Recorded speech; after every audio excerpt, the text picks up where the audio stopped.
올리려고 합니다. 여러분, 눈뜬 소경이라는 말 혹시 잘 아십니까? 글을 잘 모른다든가 아니면은 무엇을 보고도 제대로 알지 못하는 사람을 빗대어 이르는 말이기도 하죠. 사람의 눈이라는 게 참 신기합니다. 분명히 육체적으로 물리적으로는 분명히 보는 것이 있습니다. 생리학적으로는 눈에 들어오는 여러 가지 그런 상들, 그런 모습들을 우리가 다 보기 마련이죠. 그런데 희한하게도 그런 모든 것들이 보이고 있음에도 불구하고 때로는 보고 있음에도 보지 못하고 있을 때가 있죠. 대부분은 자기가 보고 싶은 것만 보는 그런 습성 때문이기도 합니다. 아니면은 보려 하지 않기 때문이기도 하겠죠. 관심 없이 흘려 그렇게 보내는 것들이 사실은 한두 가지이겠습니까? 요한복음 1장 5절의 말씀에 보시면은요, 빛이 어둠에 비추되 어둠이 깨닫지 못하더라, 이렇게 되어 있습니다. 여러분, 빛이 비추면은 그 어둠이 나는 빛 싫어, 어둠으로 그대로 있을 거야 라고 빛이 비치는데 어둠이 그대로 있는 경우는 없습니다. 있을 수가 없죠. 왜냐하면 그것은 자연의 법칙이기 때문입니다. 그런데 이 자연의 법칙 안에서 도저히 있을 수 없는 일이 우리 안에 일어나고 있는 거예요. 무슨 일입니까? 빛으로 오신 예수님이 어두운 우리의 삶에 오셨는데 그 빛을 우리가 받아들이지 못하고 알아보지 못하고 영접하지 못하는 거죠. 이렇게 예수님께서는 눈먼 자들로 가득한 눈먼 이 세상에 빛으로 오셨습니다. 하지만 빛으로 오신 그 예수님을 알아보고 실제로 경배한 이들은 그렇게 많지 않았었습니다. 그 예수님의 오신 소식을 알고 성경에 기록된 예수님을 찾아 나섰던 동방의 박사들, 또 오늘의 본문처럼 천사의 그 소식을 듣고 마구간에 찾아가 예수께 경배했던 이 목자들, 그리고 성전에서 아기 예수를 바라보며 그분이 메시아임을 알아보았던 시므온과 안나 선지자, 이런 소수의 사람들만이 바로 이 눈먼 세상 속에서 눈뜬 사람들이었다라고 말할 수가 있겠죠. 오늘 본문으로 조금 들어가 보겠습니다. 하나님이 천사를 통해서 예수의 나심 이 첫 소식을 목자들에게 전합니다. 이 사실은 참 놀랍습니다. 베들레헴에 수많은 사람들이 있었음에도 불구하고, 아니 온 유다에 많은 사람들이 있었음에도 불구하고 목자들에게 이 예수의 탄생 소식이 가장 먼저 전해진 것은 이 누가복음 전체의 주제와도 아주 깊은 연관성을 가지고 있습니다. 여러분, 모세나 다윗의 직업이 목자였던 것 아시죠? 구약 성경에서는 이렇게 목자의 이미지가 아주 긍정적인 이미지를 우리에게 주고 있습니다. 심지어는 다윗도 여호와는 나의 목자시니 내가 부족함이 없습니다 라고 그렇게 노래하지 않습니까? 하지만 예수님이 오실 때 이 유대 땅에서의 목자는 사실 그렇게 낭만적이거나 그렇게 목가적인 그런 직업은 아니었습니다. 지금으로 치면은 3D 산업, 3D 직업이라고 해야 될까요? 극한 직업, 아주 천대받고 힘들고 어려운 직업 중에 하나가 이 목자였습니다. 사람들로부터 인정받지 못하는 직업이었죠. 어떻게 보면 아주 비천한 계층의 사람들이었다라고 말할 수도 있습니다.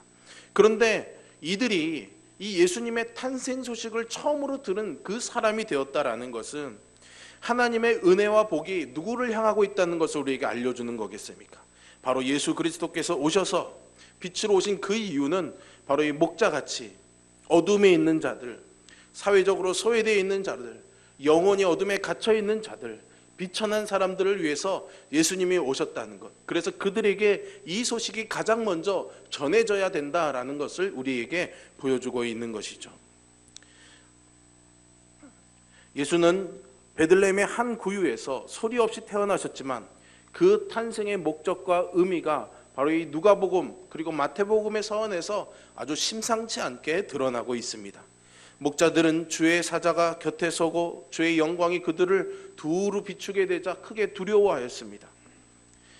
하늘이 인간의 이 활동에 개입하기 시작한 거죠. 여러분, 구약과 신약 사이에 400년의 침묵기. 왜 침묵기라고 말하냐면 하나님이 말씀하지 않으셨기 때문입니다. 도무지 하나님의 이 인간 세상에, 도무지 하나님이 하나님의 백성들의 삶에 나타나지 않으시고 개입하지 않으시는 것처럼 보이다가 어느 날 문득 이렇게 목자들에게 천사들을 보내셔서 다시 말씀하기 시작하신 거죠. 우리의 삶에 하나님이 다시 일하시기 시작하는 겁니다. 물론 그 400년의 기간 동안 하나님이 아무것도 하지 않으셨다는 말은 아닙니다. 일을 하셨고 역사를 주관하셨지만 드러내기 시작하신 것이죠. 어둠의 땅에 빛이 비치기 시작한 겁니다. 이것이 성탄의 이미지인 것이죠. 이것은 장차 메시아의 사역이 어둠 가운데 있는 자들에게 빛을 비춰주는 것이다 라는 것을 암시하는 것입니다. 목자에게 전해진 이 천사의 메시지는 기다리던 메시아가 바로 이 예수라는 사실과 그 사실을 사람들에게 알리는 것이었습니다. 그래서 오늘 11절에 보시면 오늘 다윗의 동네에 너희를 위하여 구주가 나셨으니 곧 그리스도 주시니라 라고 선언합니다. 천사들을 통해서 목자들에게 전해준 이 예수의 정체성과 사명은 그 호칭에서 아주 잘 드러나고 있습니다. 짧은 한 절이지만 이 예수님을 세 가지 호칭으로 말해주고 있죠.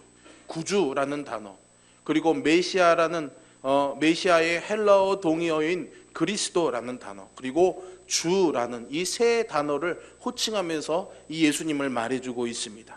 여러 가지 각각의 의미들이 다 있지만은요, 제가 이것을 열심히 잘 설명하면 여러분들에게 큰 은혜가 될 줄로 믿습니다. 하지만 칸타타를 할 찬양대원들이 극히 긴장을 해야 되기 때문에 다음 기회에 좀 설명을 드리겠고, 이 세 명칭의 궁극적인 그런 뜻은 뭐냐면 이 땅에 평화를 가져오실 분이 바로 예수 그리스도시다라는 것을 우리에게 말해주고 있는 것이죠. 그 당시에 평화의 주는 로마 황제였습니다. 로마 황제가 세상에 평화를 가져다 주는 존재였어요. 여러분, 팍스 로마나라는 말을 들어보셨습니까? 이게 바로 로마의 평화입니다. 로마가 세상을 지배해야 세상에 진정한 평화가 온다라는 것이죠. 그런데 오늘 성경의 메시지는 그게 아니다라는 거죠. 바로 이 예수 그리스도가 세상에 진정한 평화를 가져올 왕이다라고 새로이 소개하고 있는 겁니다. 그래서 목자들이 베들레헴으로 가서 구유에 누인 이 아기를 보고 천사가 아기에 대해서 말한 것을 이제 사람들에게 말하고 다니기 시작한 겁니다. 목자들의 말을 전해 들은 사람들은 하나같이 다 놀라운 일로 여기기는 했겠지만은 그렇게 신앙적인 반응을 보이지는 않았습니다. 다만 마리아만이 그 모든 말을 마음에 고이 간직함으로 온전한 믿음의 단계로 발걸음을 내놓게 되죠. 목자들 또한 보고 들은 모든 것으로 인해서 하나님께 영광 돌리고 찬송하고 돌아가게 됩니다. 목자들은 하나님을 향한 분명하고도 확실한 믿음의 반응을 보인 것이죠. 마태복음 16장에 보시면은요, 율법을 지키는 데 있어서 1등이었던 바리새인들, 그리고 하나님의 말씀을 연구하는 데 있어서 1등이었던 서기관들이 예수님을 찾아옵니다. 그리고 예수님을 시험합니다. 테스트해 보는 거죠. 이가 과연 메시아인가 물어보는 겁니다. 그래서 하늘로부터 오는 표적을 보여달라고 요청합니다.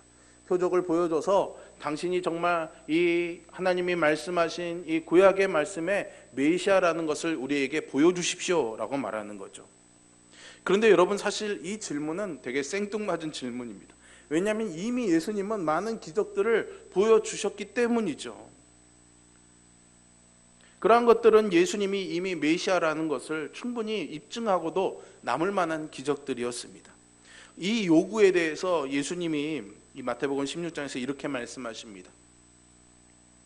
너희가 저녁에 하늘이 붉으면 날이 좋겠다 하고 아침에 하늘이 붉고 흐리면 오늘은 날이 굳겠다 하니 너희가 날씨는 분별할 줄 알면서 시대의 표적은 분별할 수 없느냐라고 그렇게 반문하십니다. 아이고 허리야, 얘야 오늘 비 오니 빨래 걷어라. 유대인들은 하늘의 징조를 보면서 날씨를 분별했습니다.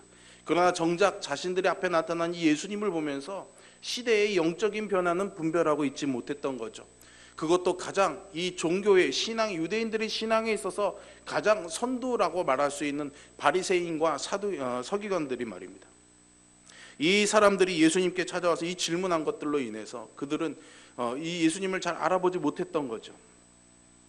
어쩌면 이들은 예수님을 보고 있으면서도 보려 하지 않았고 예수님의 말씀을 들으면서도 이해하려 하지 않았기 때문이 아닐까요? 안 보여서 안 보인 것이 아니라 보려 하지 않았기 때문에 안 보인 것이죠. 이 예수님께서 여리고를 가까이 가시어 길을 지나실 때 한 맹인이 길가에 앉아서 구걸하고 있다가 예수께서 지나가신다는 소리를 듣고 큰 소리로 외침을 받습니다. 다윗의 자손 예수여, 나를 고쳐주소서.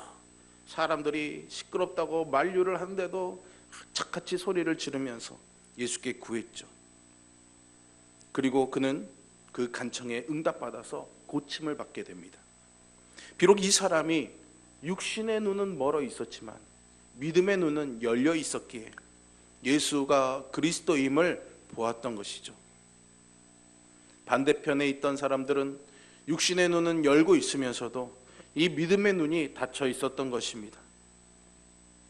예수의 탄생 소식을 가장 먼저 전해들은 목자들은 바로 이렇게 예수 그리스도가 메시아임을, 그리스도임을 보는 눈을 가지고 있었던 것이죠.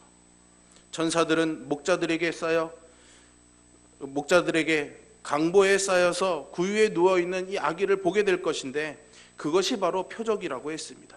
여러분, 아기가 강보에 쌓여서 누워있는 것이 무슨 대단한 표적이겠습니까? 근데 아기가 태어났으니까 그대로 있는 것 뿐이죠. 그러나 천사가 그들에게 가르쳐 주었습니다. 그것이 너희에게는 표적이라고요. 그리고 그들은 그것을 그대로 받아들였고 그 아기 예수께 경배했던 것이죠. 그리고 정말 그러한가 하여 의논해서 그것을 찾아가 보게 되는 겁니다. 그래서 마리아와 요셉과 구유에 누워있는 이 아기를 찾으러 베들레헴으로 온 것이고 그들은 그곳에서 복 있는 이 눈을 가지고 예수 그리스도를 보게 된 것이죠.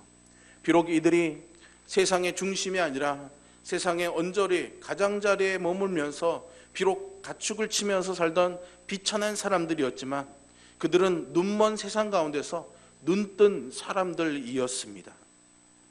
여러분, 속담에 눈이 보배라는 말이 있습니다. 한의학에서도 몸이 1000냥이면 눈은 얼마라고요? 900냥이랍니다. 몸이 1000냥이면 눈이 900냥이랍니다. 눈이 아주 중요하다는 거죠. 예수님도 눈은 너희 몸의 등불이다 라고 말씀하셨습니다.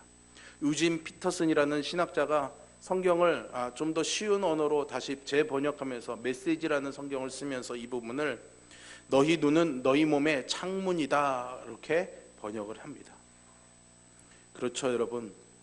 우리의 눈은 우리의 몸의 창문이 됩니다. 그래서 우리가 보는 것이 우리 안에 들어오는 것이죠. 육신으로 보는 것이 아니라 목자들과 같이 영의 눈으로 빛 대신 예수 그리스도를 보고 여러분들 안에 이 생명의 빛이, 영광의 빛이, 그리고 능력의 빛이 충만한 그런 기쁨이 이 성탄에 여러분들에게 임하기를 주님의 이름으로 축원합니다. 성탄절은 하늘과 땅이 만나 서로 입맞추는 것이다 라는 어떤 학자의 아주 멋있는 표현을 제가 본 적이 있습니다. 그렇습니다. 성탄은 바로 하늘의 하나님께서 이 땅에 있는 우리에게 오셔서 입맞춤해 주시는, 사랑의 입맞춤을 해주심으로 우리를 구원해 주시는, 그래서 구원의 때가 시작되었음을 알려주는 놀라운 표징이요 표적이 되는 것이죠. 그저 생일이니까 기쁜 날, 즐거워하고 좋아할 날이 아니라 하늘의 하나님께서 나에게 와주신, 그래서 우리의 구원이 시작된 기념비적인 날이며 우리에게는 기쁨이 시작이 되는 놀라운 기적의 날인 줄로 여러분 믿으시기를 바랍니다. 이제 우리는 이것을 보는 눈을 가져야겠습니다. 마음의 눈을 열고 그 빛을 보는 저와 여러분이 되기를 바랍니다. 목자들이 메시아의 표적을 보는 눈을 가졌던 것처럼 우리도 그 표적을 보고 목자들처럼 세상에 전하는 메신저가 되어야 하겠습니다. 목자들은 천사의 말을 듣고 그들이 가서 아기 예수를 본 것으로 끝나지 아니하고 사람들에게 그 소식을 알려주고 다녔습니다. 증인된 전도자들이었던 것이죠. 그러니 예수 탄생의 이 기쁜 소식을 듣고 전할 수 있는 그런 눈과 발과 입을 여기 있는 우리 모두가 가질 수 있기를 간절히 소망합니다. 성탄은 하나님으로부터 받은 놀라운 선물이 예수라는 것을 우리가 알고 감사하는 절기입니다. 그러니 이 예수 안에서 우리가 이 구원의 약속을 보고 감사하며 기쁜 소식을 세상 가운데 전할 수 있는 그러한 놀라운 날이 될 수 있기를 주님의 이름으로 축원합니다. 제가 기도하겠습니다.